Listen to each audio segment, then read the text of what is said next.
کہ جو ہم نے اس کی کوئی تگ و دو نہیں کی اور اللہ پاک نے ہمیں نعمتیں عطا کی، اور وہ ایسی نعمتیں ہیں کہ جن پر ہمارا سینہ فخر سے بلند ہوتا ہے۔ ایک یہ کہ ہمیں اپنے پیارے نبی حضرت محمد مصطفیٰ صلی اللہ علیہ وسلم کی امت میں پیدا کیا، اور دوسرا کہ ہمیں ایک آزاد خود مختار ملک پاکستان، اسلامی جمہوریہ پاکستان کے اندر پیدا کیا۔ اللہ پاک کا ان دونوں احسانات پر جتنا شکریہ ادا کرے وہ کم ہے، لیکن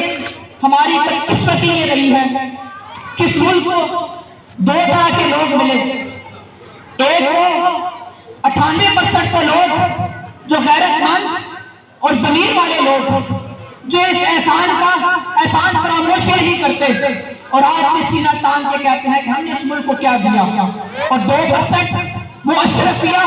جس نے اس ملک کو لوٹ کر کھا لیا اور پھر بھی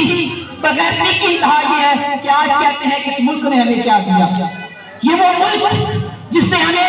ایک آزاد ریاست دی، یہ وہ ملک ہے کہ جہاں پر ہم آزادی سے اپنی عبادت کر سکتے ہیں۔ آج دیکھیں حالات اپنی اس شہر کشمیر کے کہ جہاں پر لوگ عبادت کے لیے اپنے مساجد میں نہیں جا سکتے، جہاں پر لوگ عید کی نماز پڑھنے کے لیے پیر نہیں نکل سکے کیونکہ ان کے پاس ایک آزاد ریاست نہیں تھی۔ یہ ہمارے ملک نے ہمیں دیا کہ آج ہم خود مختاری سے، آج ہم سینہ تان کے اپنے ملک کے اندر اپنی عبادات کر رہے ہیں، اپنی زندگیاں گزار رہے ہیں۔ اللہ پاک کا اس کے اوپر جتنا شکریہ ادا کرے وہ کم ہے۔